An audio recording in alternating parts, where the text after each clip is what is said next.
Yeah, 30 cases of shimmer. Yeah, that's what I asked for. It'll come tomorrow? Alright, appreciate it. Thank you. But, oh, uh, hi guys. How you doing today? On this fine, fine day? You didn't happen to overhear that, did you? No? Alright, good. But anyway, welcome back to the channel today, guys. Today, I bring you Arcane Episode 8. And we're almost done, guys. We're almost done.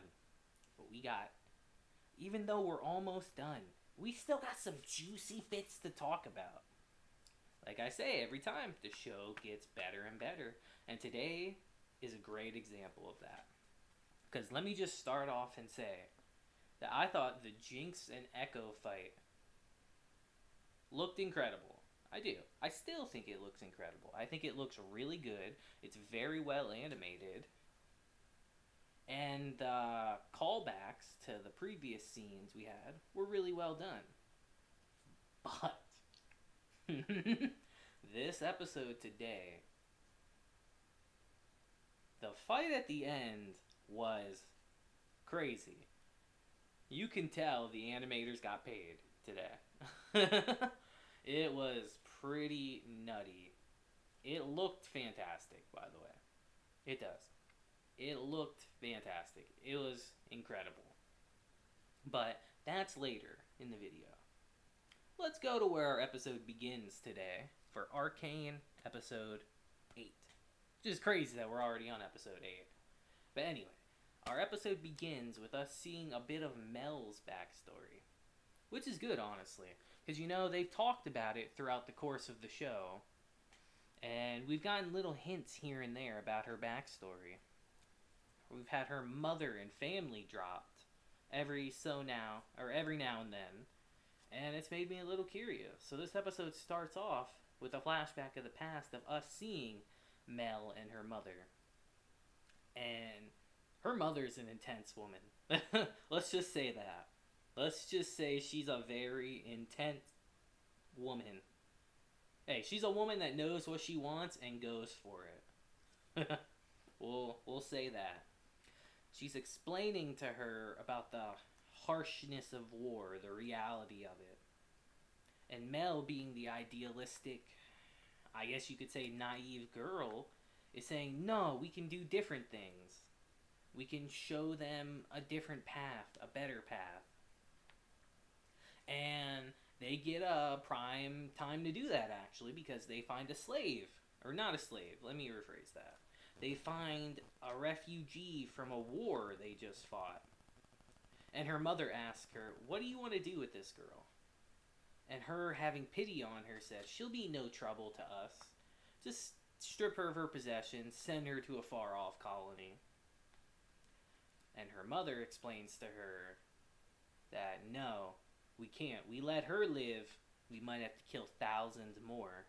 She will inspire people. She will go back and inspire the people to revolt against us again, and there will be more bloodshed. Kill one instead of killing thousands. And she just cuts her head off right there. And in that scene, we find out very quickly what type of woman her mother is. And like I said, intense, to say the least. But we find out very quickly that she is a no-nonsense kind of woman. Which, to be fair, their world is harsh. So I'm very curious to see what happened before the events of the story, because apparently it was just all war about magic and all that, and it was crazy. But yeah, that's how we start our episode, is that way, and it's quite interesting, honestly. But anyway, like I said, the return of the handy-dandy notes. I mean, I say the return, but they're here every episode, because they help, They really do help me, because I write a lot for these reviews, guys, but I try to simplify it for you. Today, I only had 7 pages. But alright, where do we go now?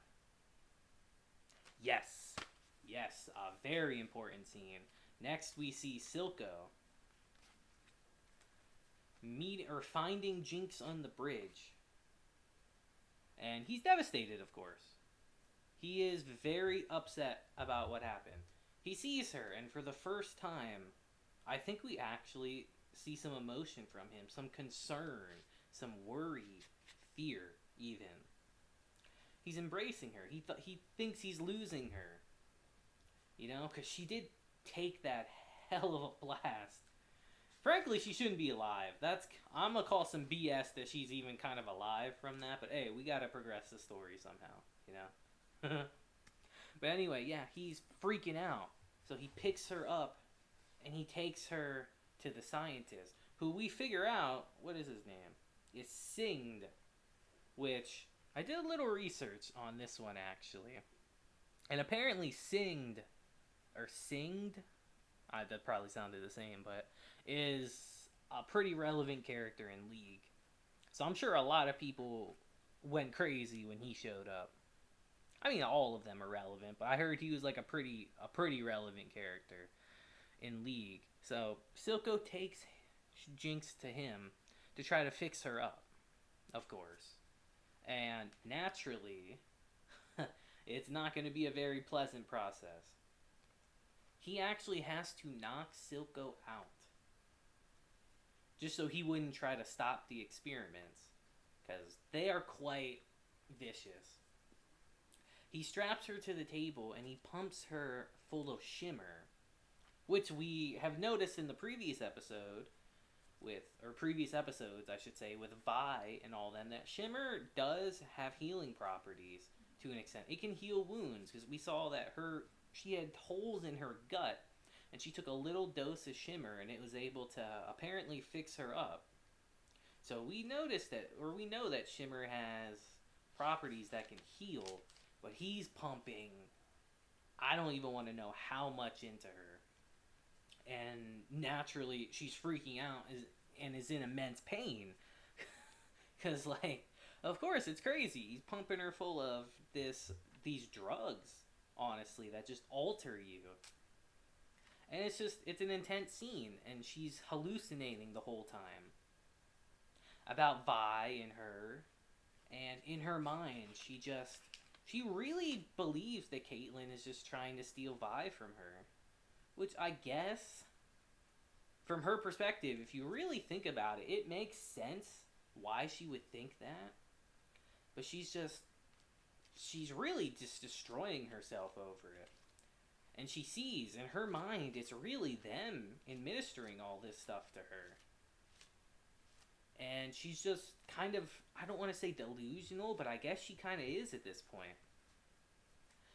She just can't differentiate reality from fiction at this point. And she's just going crazy.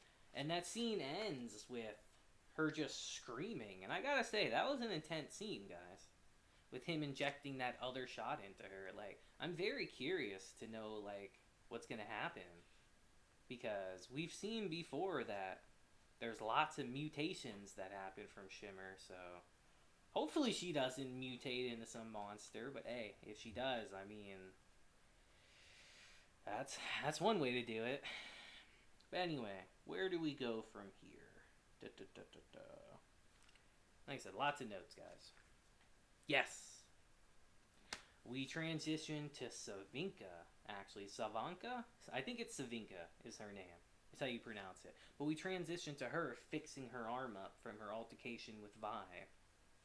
And she gets approached by Finn, who was one of the crime bosses we saw in the last episode. And he just lays his cards on the table like, hey, like, Silco is slipping. Like, something happens to Jinx, his spine turns to jelly. He's all over the place. He's inconsistent. He's not the leader we need anymore. And Savinka, of course, brushes it off at first. Until she starts really thinking about what he's saying. She's thinking to herself, he's right. I'm kind of expendable. It's their empire, not really mine or anything. I do all the dirty work right here, and he's up just living it up. And you can tell by the look on her face that something's gonna happen. Like, for sure. You can tell she's starting to plot something now. Maybe not with Finn, but something significant's gonna happen in the next episode, I feel. So, I'm very curious to see where that's going. But where do we go from here? Yes, we transition to Jayce on the bridge. And this scene hits hard. Because Jayce, he doesn't know war, guys. Like, he knows nothing of war. As Mel states later on in the episode, he knows absolutely nothing about war. So a scene like this to him is like terrifying. He doesn't know how to do it, and he actually throws up from it. Which, to be fair, I laugh, but like in a situation like that, it's probably overwhelming. And he's just filled with anger on that. And honestly, can you blame him? He works so hard to make the city a good place. And then attacks like this happens. But it's just overwhelming. And you can even see on Mel's face that she kind of can't believe what's happening, in a way. Like, this is like her worst nightmares come to fruition. So I'm very curious to know where that goes. We know an extent from the episode, obviously, but the next episode, I'm sure shit is going to hit the fan, and I can't wait. But anyway, yes, we transition to Caitlyn taking Vi to her home. You know, because they gotta lay low after escaping all the goons and all that from the previous episodes. They gotta lay low for a bit. Her mom, of course, hates the idea. Because her mom hates everything, apparently. That's not fucking something cushiony and luxurious.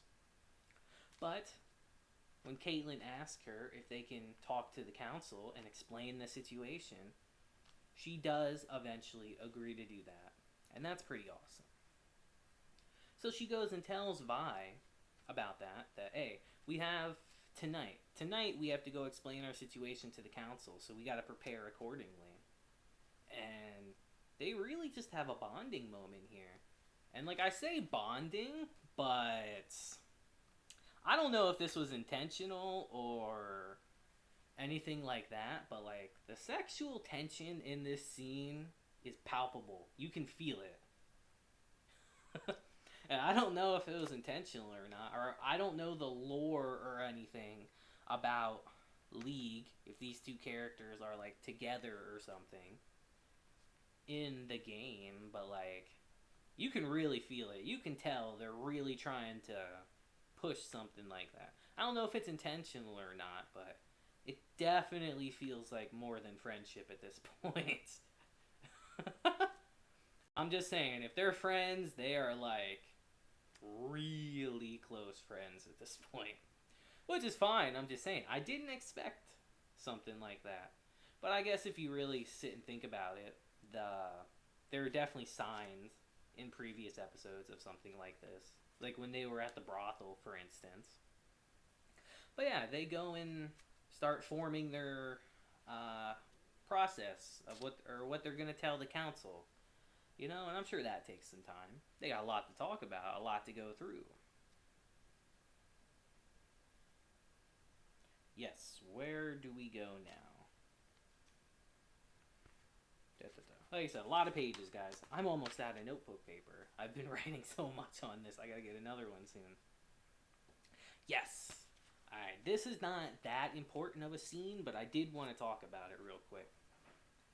It doesn't happen for too long in the episode, but I feel like it's important nonetheless. So, we actually transition to Hermandinger going through the undercity. And you can tell he's finally starting to realize, like, wow, all this was happening while I was topside doing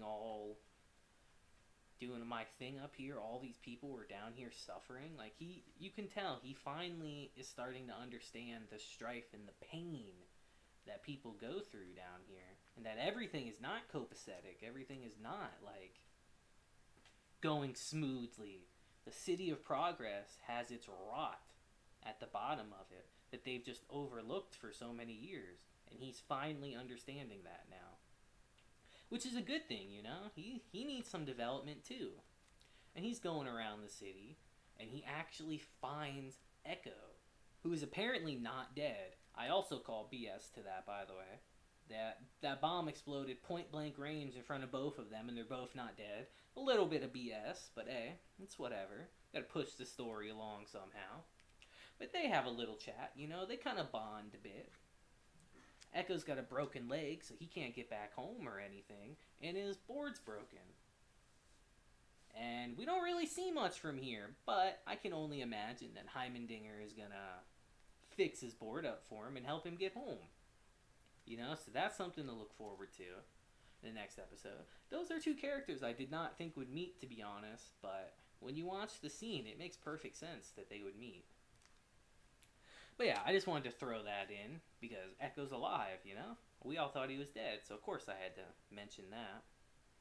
But yes, now we get into some important scenes in the show. Not that that wasn't important, but this is kind of more of like the meat and potatoes of the episode. We transition to Mel, and we see that her mother actually has come to visit. And let's just say Mel doesn't really love it. Her and her mother don't have the best of relationships. You know, with her being banished from home and all that. You know, probably isn't too happy to see her mother. But yeah, her mother comes to visit. She explains to her about her brother dying, which of course is sad. But her real reason for being there is to try to, I wouldn't say coerce her into letting her take power, but she wants to, like, guide her.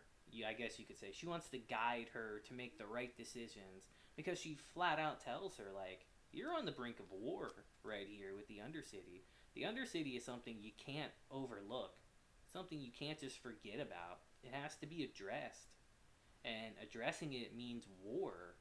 And you need someone here that knows war very well. You know? Someone here that could guide you, who's been through these times, these hardships. That can guide you through it. And Mel hates that idea, of course. Because why wouldn't she? She came to this city literally to avoid all that kind of stuff. To avoid war and strife. She even says in the scene that when her mother brings up the fact that, oh, your Jayce Talus is making weapons now. And weapons can't be unmade and they're always used. And she fights back saying, I didn't fund them to destroy the city. I funded them to protect it. Which, honestly, right now, we don't know. We don't know where it could go. They both make good points, but I don't know. Because we see later on that she meets up with Jayce, too. And she kind of hammers home the same point to him. A bit that he doesn't understand the harsh realities of war. And that to really solve this problem, like, you have to face it head on. Like, this is, like, war never changes. War is awful. But it's something that has to be done sometimes. And she's trying to hammer that into Jayce. Like, you don't understand this, son. You have the vigors of youth on your side. I have experience. I've seen all this. I've lived all this.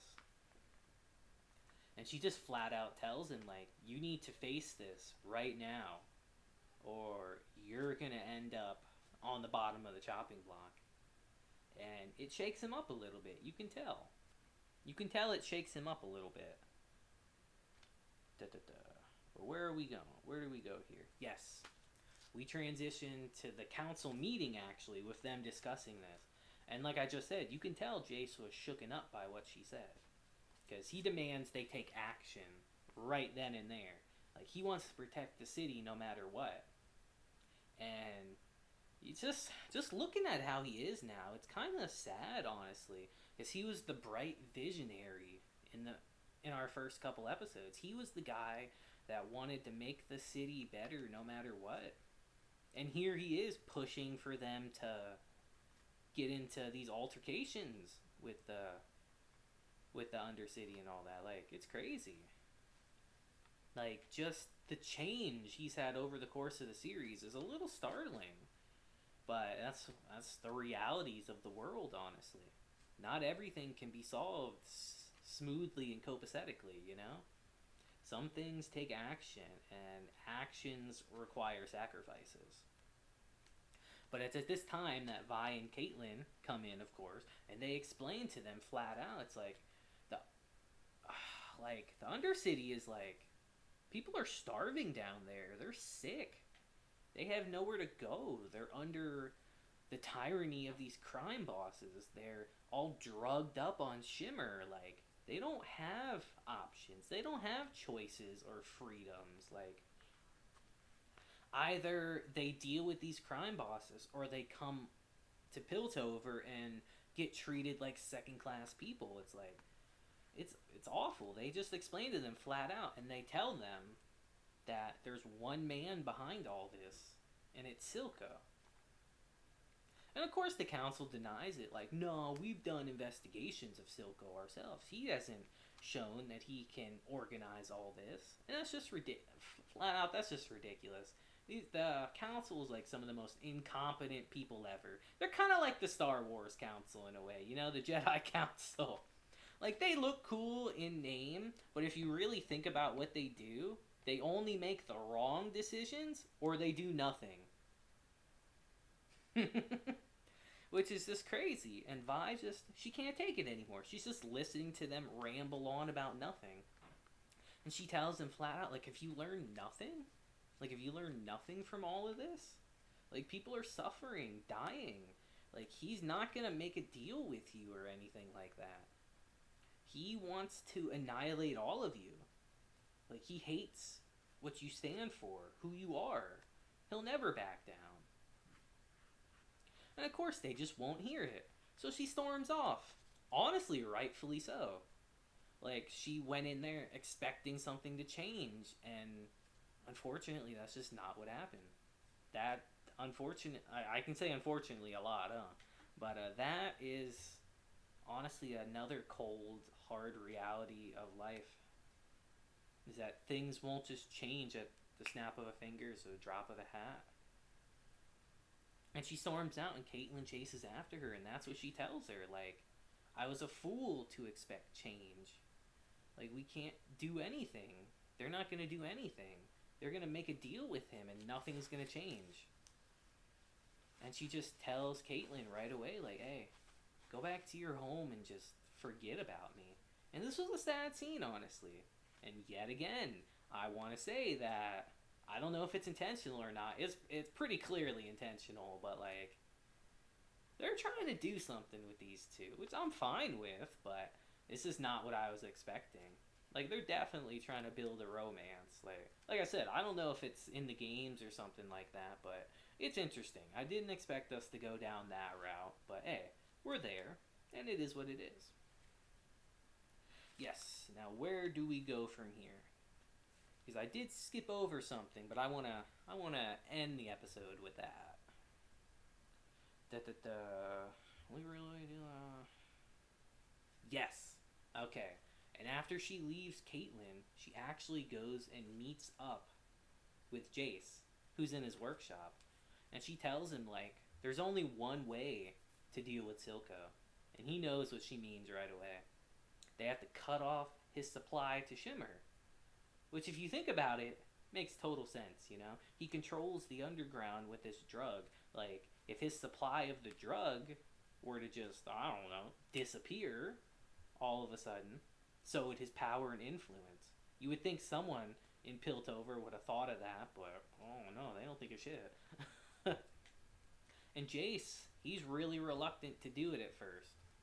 But she flat out says, like, hey, Caitlyn, when we got out of here and we came back to Piltover, you were the first person that Caitlyn wanted to come see.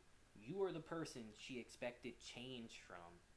She says, if you're tired of doing nothing, then help me make a change right now. And he agrees. And we get, I would argue, at least to now, I don't know about the next episode, but at least for right now, we get the coolest scene in the whole show. Like, they go crazy in this. They literally just bust in there with some enforcers and just completely ransack the place. They take out all these big daddy looking monsters in there too with ease because they're using hex tech weapons. Vi is using the gloves and he has a hammer. Funny enough. Like I said, when they saw him with the hammer, I guarantee a lot of League players were like, "Oh, that's a reference. That's a reference." I'm just sitting here like, "Oh, this hammer's kind of sucky. It kind of sucks." And then he starts fighting with it, and I'm like, "Oh, oh, yo, Thor, move aside, dude. This hammer's way cooler than yours."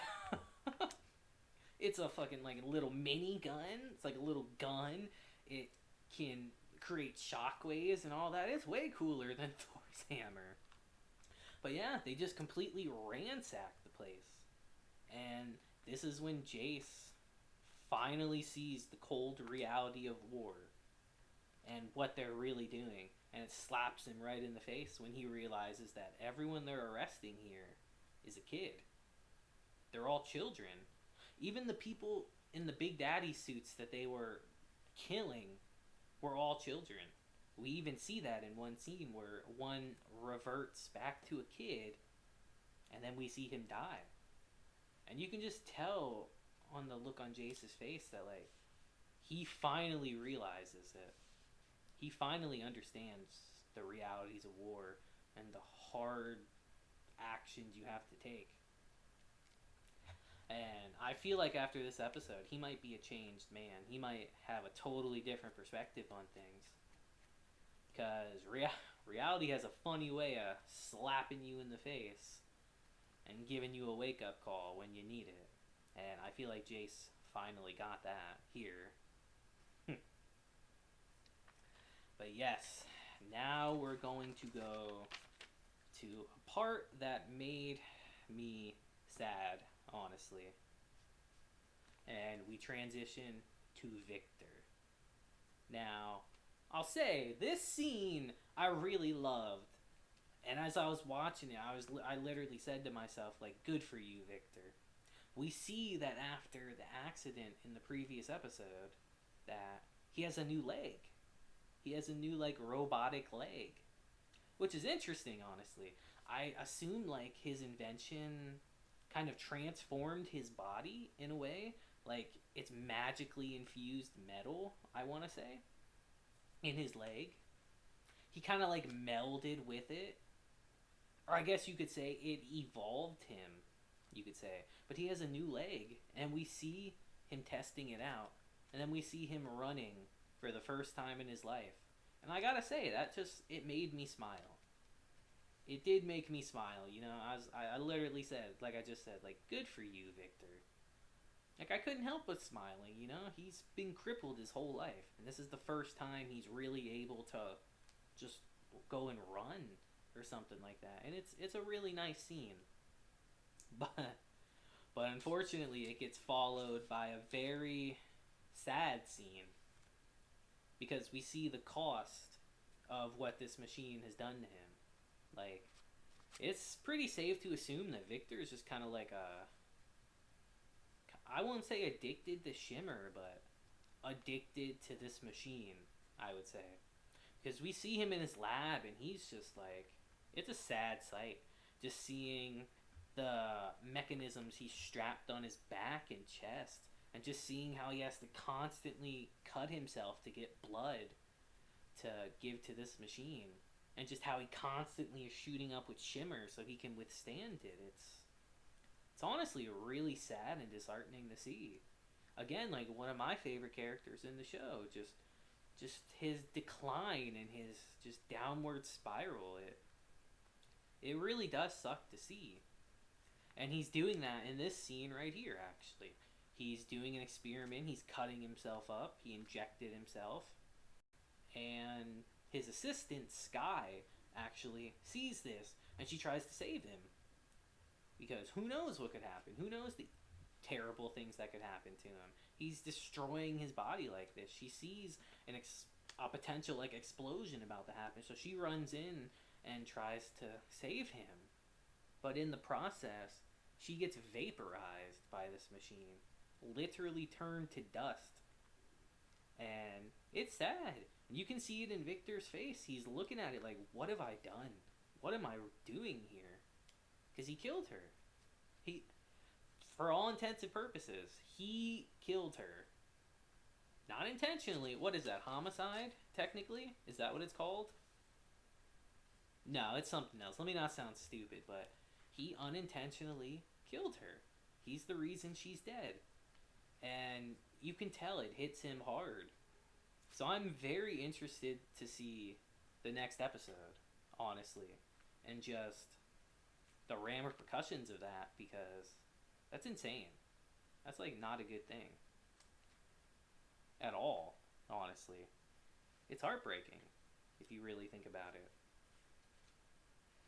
But yeah, our final scene of the show is Caitlyn reflecting over everything that's happened, and we see that Jinx has found her. And she doesn't look super mutated, but we see that she has an eye like Silco now.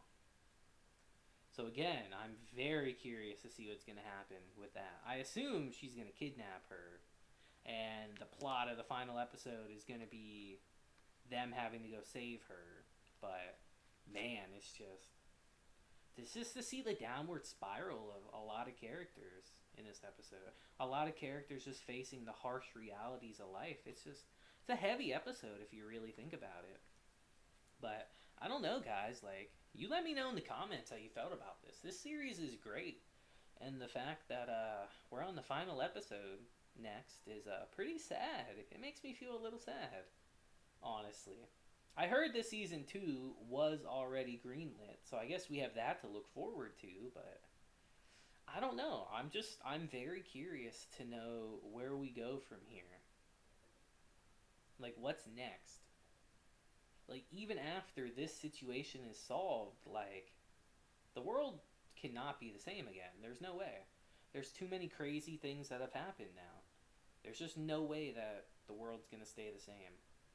But I don't know. Like I said, you guys let me know how you felt about the episode in the comments. I'd love to read them all, honestly, because you guys have some pretty good ideas at times. So yeah, let me know. Leave a like if you like the video, guys, because this one's a little longer. I was really hoping to do a shorter one today, actually, but I ended up talking for a lot longer than I intended. But hey, that's fine. You know, it happens. Yeah, leave a like if you enjoyed the video. Subscribe if you'd like to see more, because I have some plans, guys. Like, we got other series coming up we want to do.